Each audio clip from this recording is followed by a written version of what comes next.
How's it going? I'm Drew and welcome back to the Dagger of Amon. So I spent almost 2 hours eavesdropping, making pointless conversation, and I can barely remember any of the details because there was just so much of it in one clump of the game. That's something I found that the first game did a little bit better, was all the dialogue was spread throughout the game. Eavesdrop, exploration, eavesdrop, exploration, you know. In this one, it was a bunch of exploration at the beginning and then a bunch of eavesdropping. But, you know, it's all out of the way, whatever. We can continue now, so we're allowed to go in here. I can go to the right, and there's no arrow pointing to the left, but I assume I can go to the left because I see a door. Who are our current suspects? We've got the Egyptian people. One of them's super cranky with the fez. We've got the one with the lisp. I don't really see anything pointing at him yet, but maybe there's not enough information. I don't know. The blonde girl seems like a bit of... Well, I was going to say she seems like a bit of a ditz, but I think she's similar to the French maid in the first game. She's got an underlying intelligence in manipulating men. So she could be behind it all, and she's just manipulating one of the other blokes to steal for her. Aside from that, I don't have much clue at the moment. Let's start looking around at things. The museum staff have labeled this a Struthiomimus, literally ostrich mimic. An ostrich mimic? This is a mastodon, or mastodon. one of the early mammals. Technically, the mastodon is not a dinosaur at all, but since they date back to prehistory, they're included in the exhibit. This particular example of the order Proboscidea is the Mammoth americanus, or North American mastodon. The chief feature which distinguishes this shaggy beast from the elephant and the woolly mammoth are its molar teeth. There we go, we're learning things. This is an Archaeopteryx. Correction. This used to be an Archaeopteryx. Ah, a very nice specimen of Eohippus, somewhat flatter than it appeared in real life. What's this? This is an Eriops skull. Such a large capacity mandible and teensy capacity cranium. Now is a poor time to be reassembling this skeleton. Now is a poor time. See, I find language in these games very important, so does that suggest I should come back at another time to mess with the bones? Let's go right first. That was a weird angle. I don't like going to the right and then coming from the right. That's confusing. The male and female Triceratops look every inch the proud parents. A fairly accurate model of Struthiomimus, or ostrich mimic. Suspended overhead by thin wires, the pterodactyl frozen in mid-swoop presents a most horrific tableau. Suspended overhead by thin wires... Okay, no, we know that. I was just trying to look at the wires. As we know from the first game, things have a habit of falling from the ceiling and crushing you, so... It's a painting of a Spinosaur.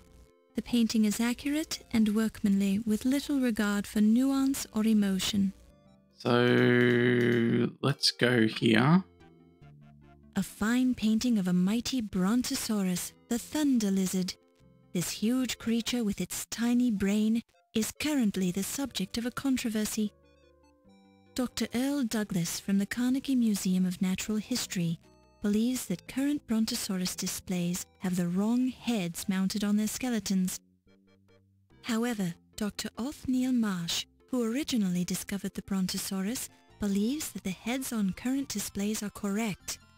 Only time and more fossil evidence will conclusively prove which of these esteemed gentlemen is correct. I vaguely remember hearing about this. Wasn't there like confusion between Brontosaurus and Brachiosaurus or something like that? Like the Brachiosaurus wasn't correct. It was another kind of dinosaur. There's truth to that, isn't there? I'm not entirely certain. I've never really looked into it, but I vaguely remember hearing something about that. Can I pick up the bone? Pick it up and place it in your purse. Yeah, there's still exhibits. It's a Tyrannosaurus Rex. His name is Rex. Isn't that clever? Extraordinarily clever. A small sign identifies this dinosaur as an iguanodon, which means iguana tooth. However, from the Tyrannosaurus Rex's point of view, this dinosaur could be identified as dinner. The sign says, "Push button to hear Rex speak." I don't want to push buttons without saving. Welcome to the Lollback Museum Dinosaur Display. My name is Rex, and I'd like to tell you about myself. I'm a type of dinosaur known as Tyrannosaurus Rex, which means King of the Tyrant Lizards. Although I was not the largest type of dinosaur, I was the largest predator ever to walk the earth. Some of my friends were 40 feet long and weighed 8 tons, with teeth that were 6 inches long. Your modern elephants don't weigh more than 6 tons. I lived between 250 and 65 million years ago. The voice sounds different. During a period known as the Age of Dinosaurs, also called the Mesozoic era. The first complete skeleton of a Tyrannosaurus Rex was found just 24 years ago in Montana in 1902. Is any of this information important? There were many meat-eating dinosaurs. I was considered the best killing machine who ever lived. Speaking of which, I'm feeling a bit hungry. Would you like to volunteer to be my next meal?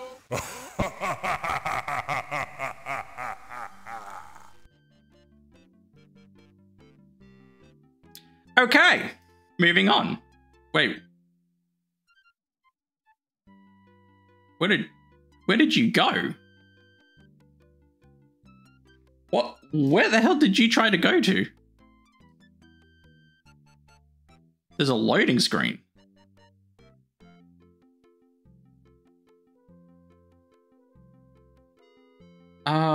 Okay, that's interesting. They wouldn't bother doing that unless there's a point to it.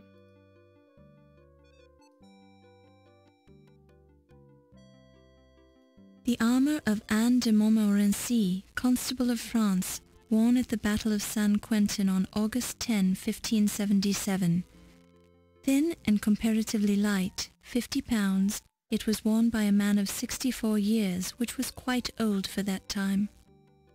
This armour is a 3/4 fighting suit.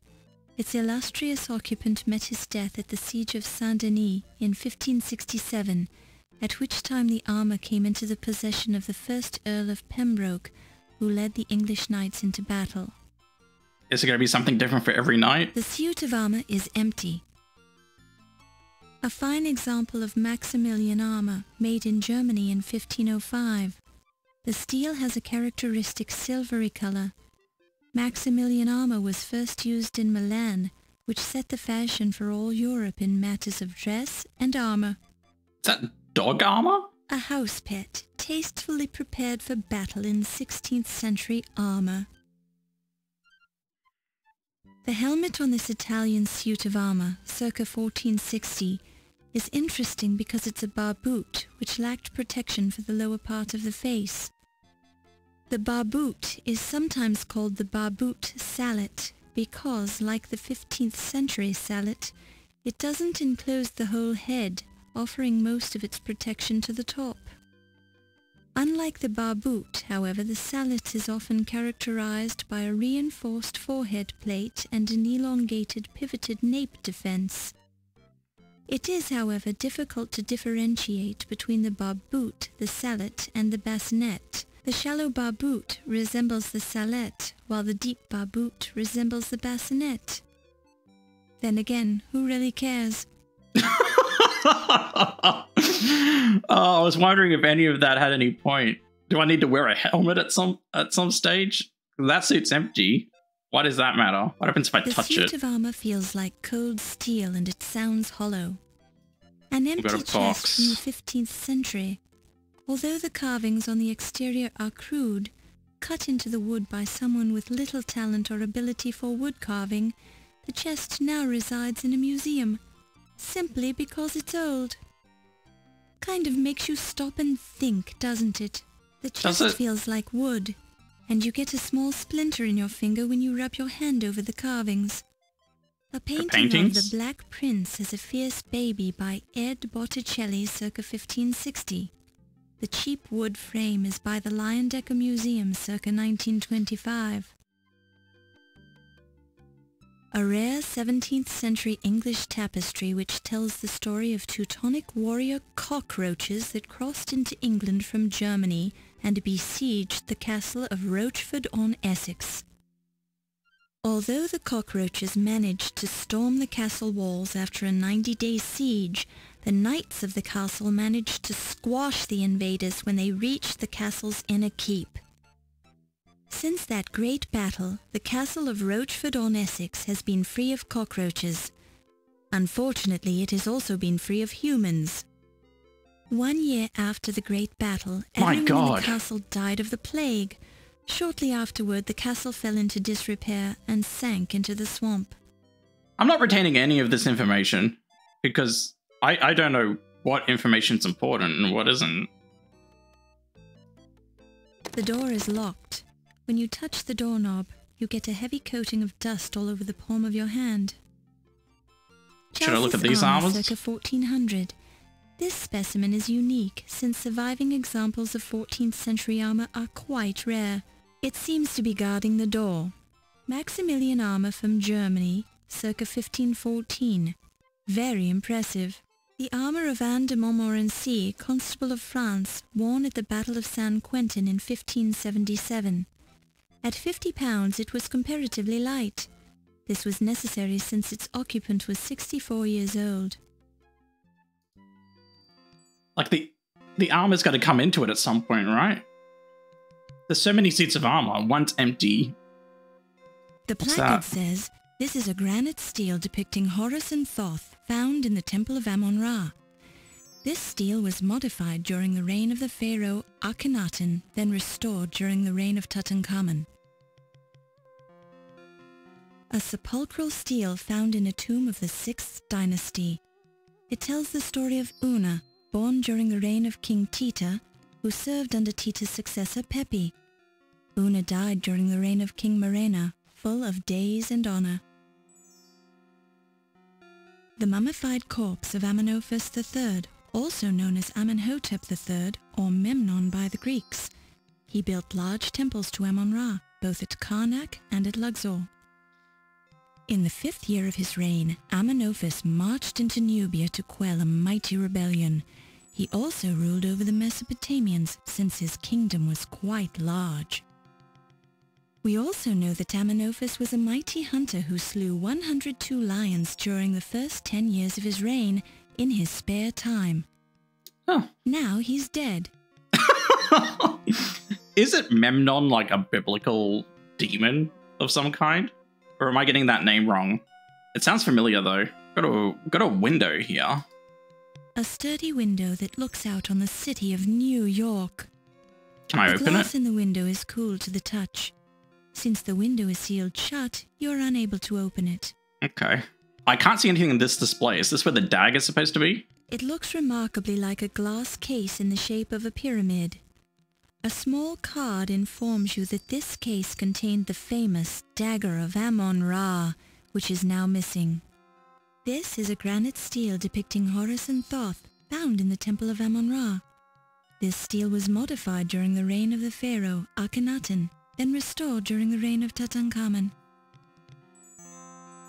This pyramid is a model of the Great Pyramid of Cheops, Khufu, as it appears today.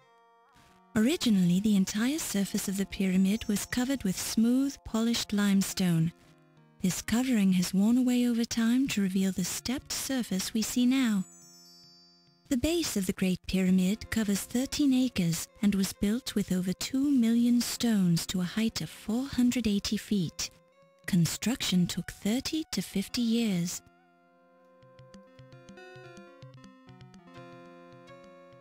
Ooh, what's that? Ironically, there's a gold Ankh medallion, the ancient Egyptian symbol of life, resting in the pool of blood. Oh, there's blood there. You pick it up and place it in your purse. The Ankh belonged to the Egyptian, didn't it? I vaguely remember them saying he wore an Ankh around his neck. I don't like that there's blood, though. Now you're... And I can't save? Oh, I don't like that I can't save here.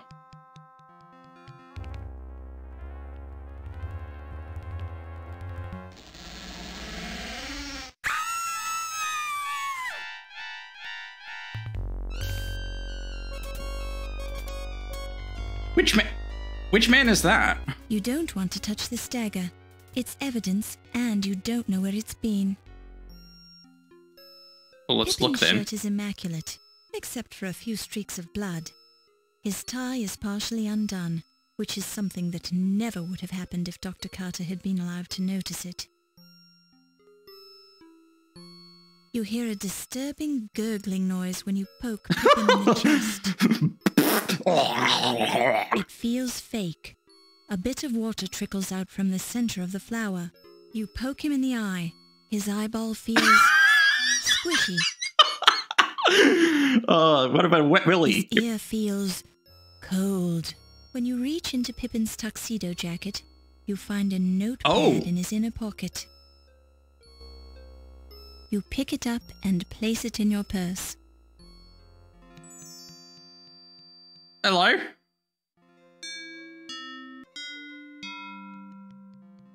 You scream like a banshee, lass. Did you kill the man then? No, I just walked in here and found him. I suppose that would explain your screaming then. Did you see the murderer? No. All right, I'll talk to you later after you've had a chance to calm down. Just don't try to leave the building. He's a suspect too because he was very... He didn't put much research into the disappearance of the dagger. There could be a lack of conviction he was the one who stole it. I've forgotten all the Excellent names. work. Your father would be proud of you. Would he? Having already interrogated the guests, Detective O'Reilly is now discussing the murder with the staff members as they leave the party. It would be best if you don't interfere. But I suppose it wants me to eavesdrop?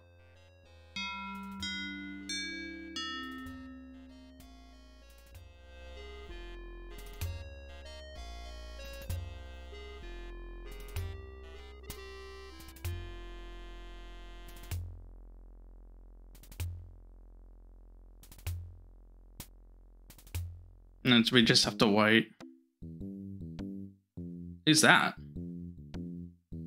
Hi, Miss Bowe. I'm Ernie Leach. Dr. Carrington told me you could stay a while and talk to the staff. I've got to lock the doors, so just come and find me when you're ready to leave. Dr. C also has a key, but you don't want to bother him about that. Thank you, Mr. Leach. Just be careful where you go. Wolf will get upset if he finds you downstairs. See you later. Great. So we're all going to be locked in together. Did you manage to learn anything from your interviews, Detective O'Reilly? Don't bother your little head about it, lass. It's my job, sir. This is an official murder investigation, Miss Bowe. Do not be interfering. Oh, I don't mean to interfere. I just want to know what's going on. Any leads so far? Dr. Carter died as the result of someone sticking a gift shop dagger in his chest. What more do you need to know? Well, for one thing, who did it? Someone who didn't like him, that's my guess. Brilliant deduction. If you think that you'll be better. I can try.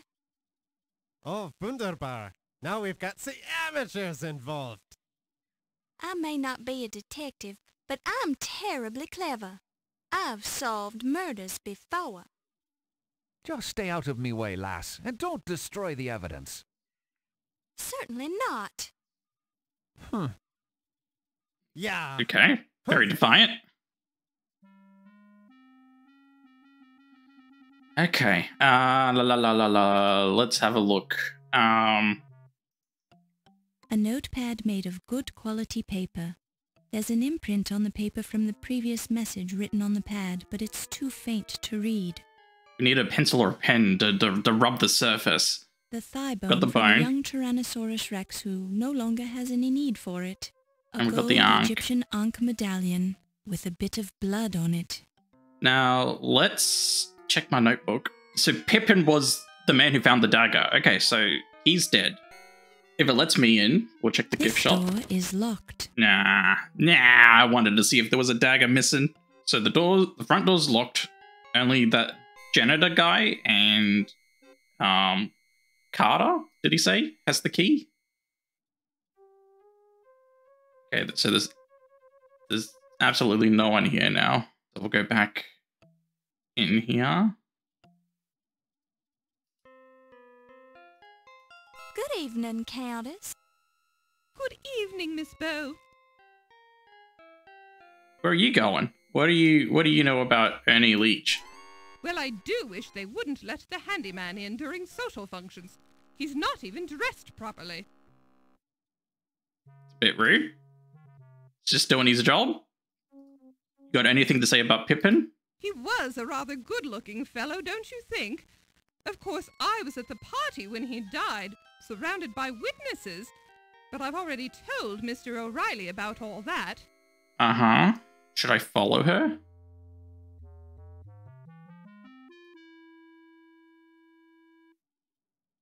I'm just going back that way. Okay. A fine example of neo-quasi-Italian Renaissance sculpture by Alberto Ravioli. Sculpted in 1525, the humanoid statue is called, appropriately enough, Ruminations on Death and Dismemberment. Oh, something glittered. A typical light-hearted painting by anonymous Bosch called A Heartwarming Story, depicting dead humans being tormented by skeletons and demons in hell. Get my magnifying glass. The Why oil is that? paint on the canvas is old and cracked, but you can still see the characteristic brush strokes of anonymous Bosch, who painted with human bones instead of brushes. Can I touch? The glint doesn't glint when you hold your finger on it. Interesting. There's something behind the painting. Feels like a painting by anonymous Bosch, who is known for the distinctive texture of his canvases, among other things. So how do I...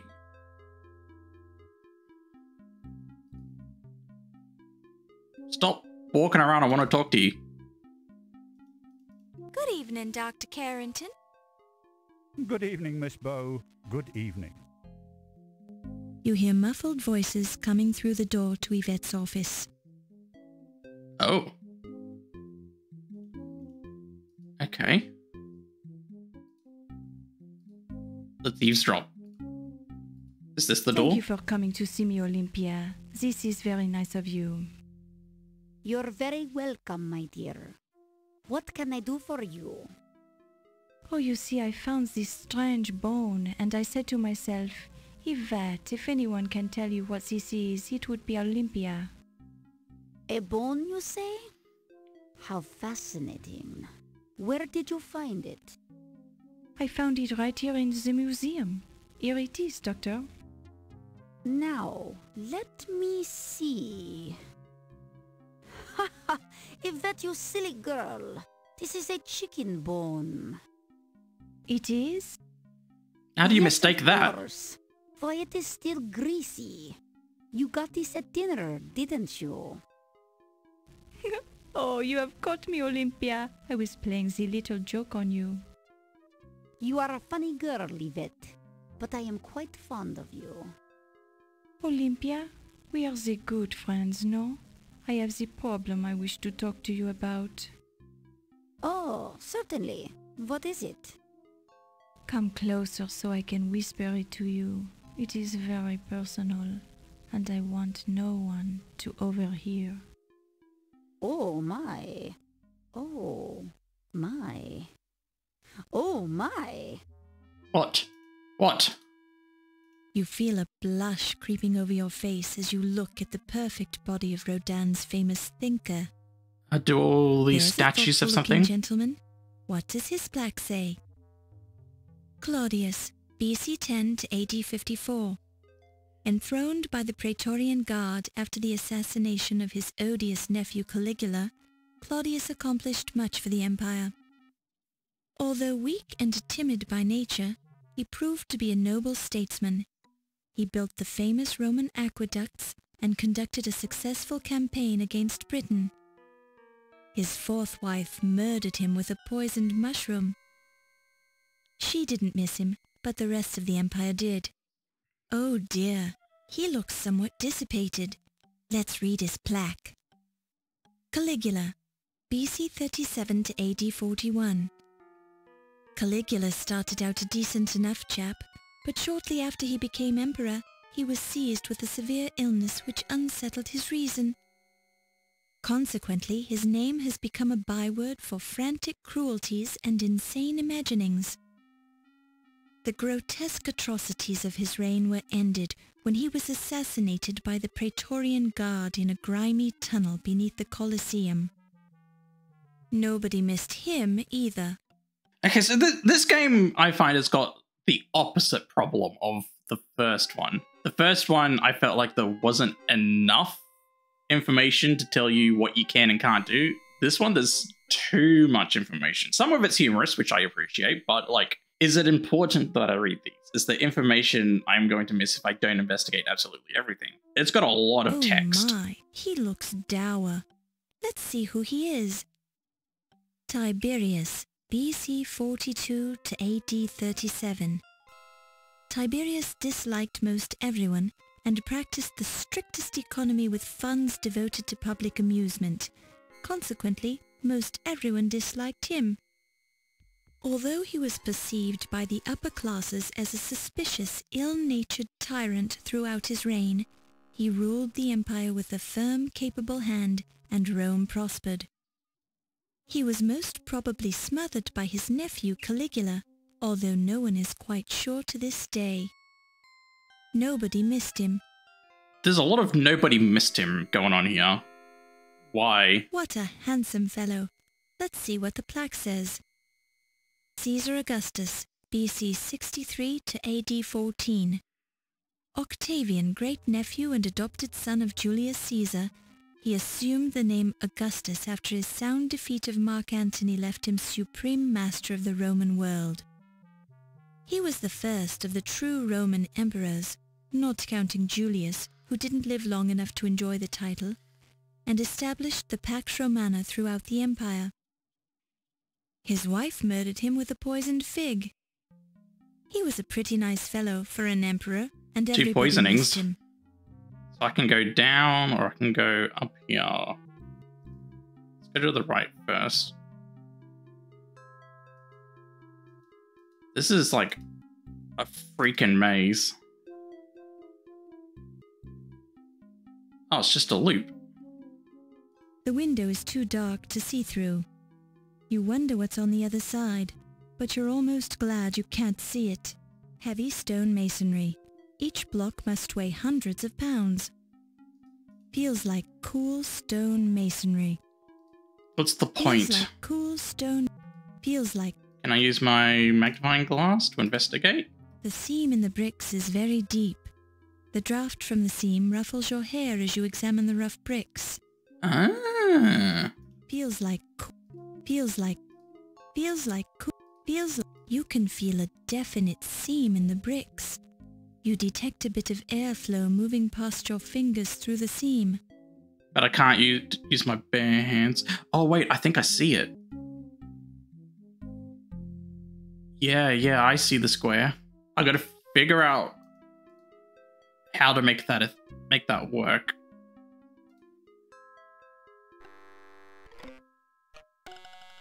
Whose office is this? The giant lizards are displaying some rather uncivilized behavior. This is dining. It's a rat, ready to pounce. Well, he would pounce if he wasn't stuffed. Cy Pembert, a formerly successful flax farmer from Nebraska, apparently strayed from a museum tour many years ago. His remains were later found in a rarely used storage closet. Since he left no known survivors, the museum president decided to keep him on as a permanent staff member. This office is now his permanent home. That's incredibly dark. The cloth seems to be covering something up. Do I actually have the cloth? No. So what is it? It's half of the famed Rosetta Stone. Can I Don't take touch it? No. Okay, what's on the chalkboard? Oh my god, what does this even mean?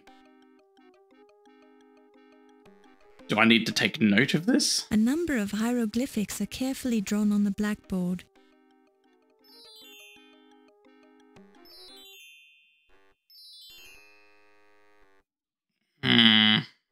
Well, that looks important, and I have a feeling I'm not going to figure it out. Feels like an intercom slave unit. A magnified intercom slave unit. Can I? Feels. I want to press it. There was silence supreme, not a.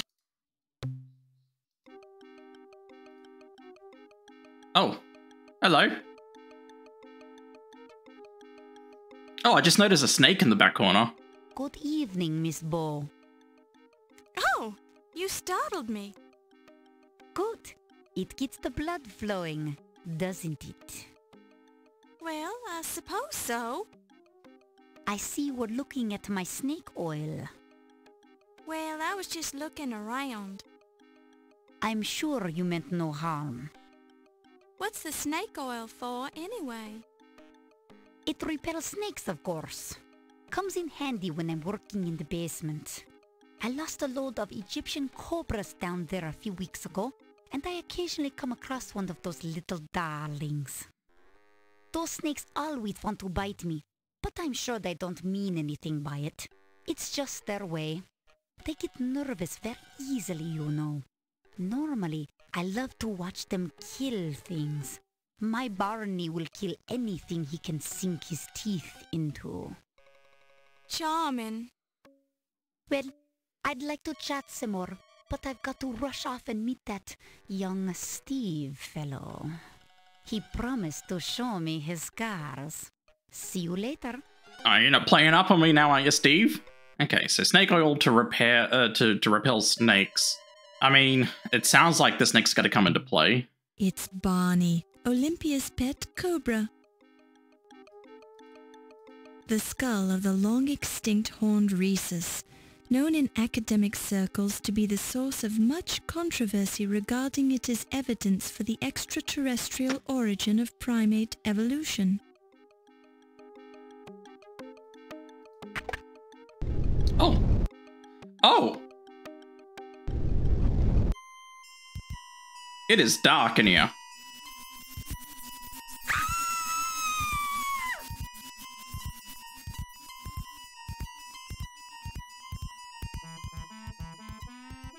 In the darkness of the secret passage, you're blind as a bat. You have a brave but brief battle, during which you endure the battering of the berserk and bellicose black bats without batting an eye. Then your body, bothered by bloody bites, becomes bereft of life.